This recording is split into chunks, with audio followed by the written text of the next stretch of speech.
We bought a truck.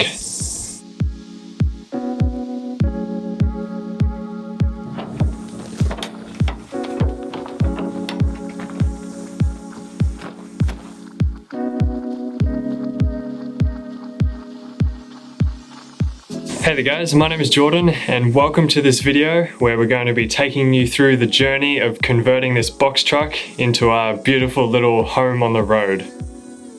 So the plan is to take this truck and convert it into a comfortable home for us to be on the road for a month or two at a time. As you can see, someone before us has started the conversion already. That was from the previous owner who began the conversion and couldn't finish it and decided to sell it. So we're going to have a toilet shower, a kitchen, a bed/couch that folds away. We're really excited to create a beautiful space that feels like a home and is comfortable and warm and provides everything that we need to be comfortable on the road. So let's begin the conversion. The first thing I'm going to be doing is preparing the floor. As you can see here, under this foam matting that the previous owner had down, there's some rust has started forming. So what I'm going to be doing is taking a wire wheel to this to get rid of all the rust and bring it back to bare steel, and then painting over it with a rust converter and primer so that rust won't form again, and we'll have a nice clean surface to begin laying the floor. So getting rid of all the rust took like 8 times longer than I expected, and I think I developed carpal tunnel, but I got there eventually.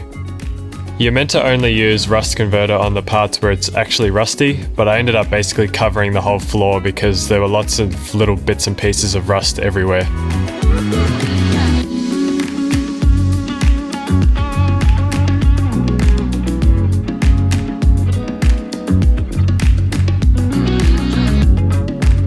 There were a few holes in the floor, so I just cut off a piece of this aluminium sheet and then stuck it down with an adhesive, and then I got the adhesive all over my hands.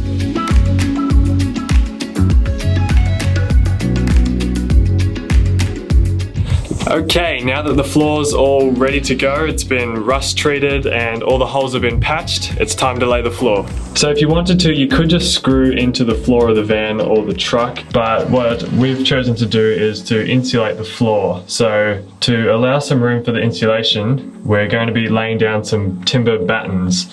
So these will elevate the floor a little bit, giving some room for the insulation to go down, and then we'll be screwing the plywood down into these battens. And I'm going to be screwing these into the body of the truck using these metal self-drilling screws.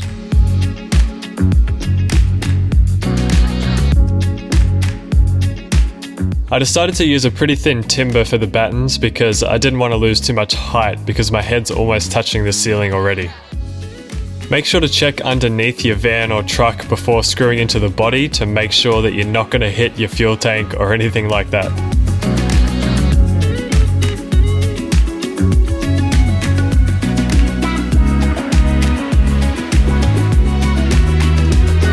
I ended up needing to pre-drill all the holes because the steel of the truck's body was so thick that the screws couldn't self-drill.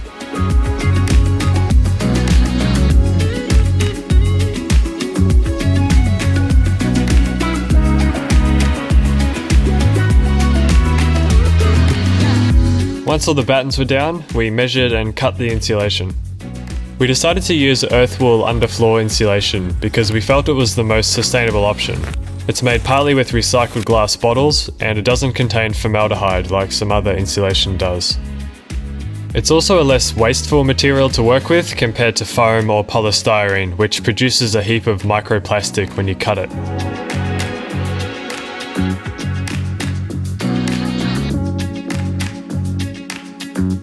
We marked out where the battens are so that we know where to drill once the vapor barrier is down.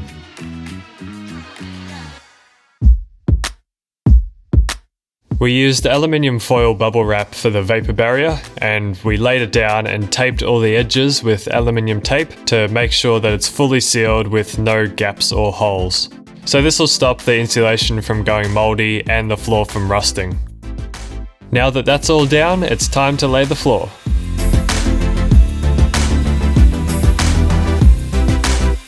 I chose 12mm thick plywood for the floor because it's pretty lightweight and thin, but still strong.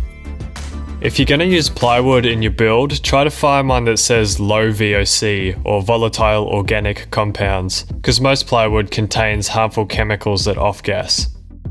Don't worry about drilling into the vapor barrier because the screw plugs the hole that it creates.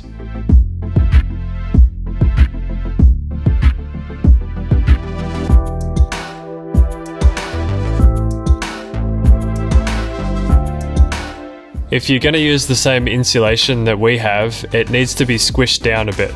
Doing this does make the insulation less effective, but it's still much better than not insulating at all.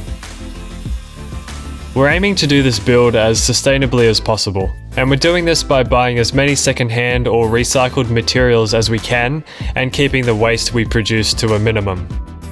We did struggle a bit at this beginning stage to find recycled materials for the floor, and only the vapor barrier was second-hand, but further into the build it'll become easier because we have more time to search for materials.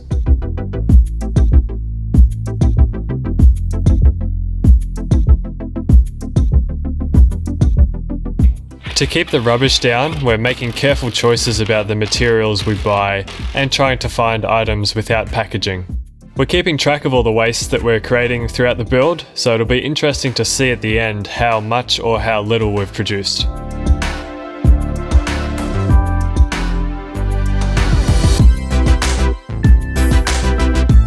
So there we go, the floor is down. I'm really happy with how it looks. It's nice and solid. It doesn't flex when I walk on it. One thing I could have done a better job at though is cutting the boards more straight. There's a bit of a gap here, but that's okay. That'll be fine. I can fix that later on with some gap filler, but yeah, I probably could have done a better job at that. In hindsight, what I should have done, instead of course, cutting the boards better, I could have put the two existing edges together that were cut from the factory when the boards were bought, and then put the edge that I cut down there instead of having two edges that I cut come together. But that's fine, I'll sort that out later on. I'll also cover the screw heads later on and then stain the floor, and hopefully it'll look amazing. So that's it for this video. Thank you for watching. In the next video we're going to be moving on to the walls and the ceiling. I'm really looking forward to that and having a complete shell to then begin building out the inside. Thanks so much for watching. I'll see you in the next video.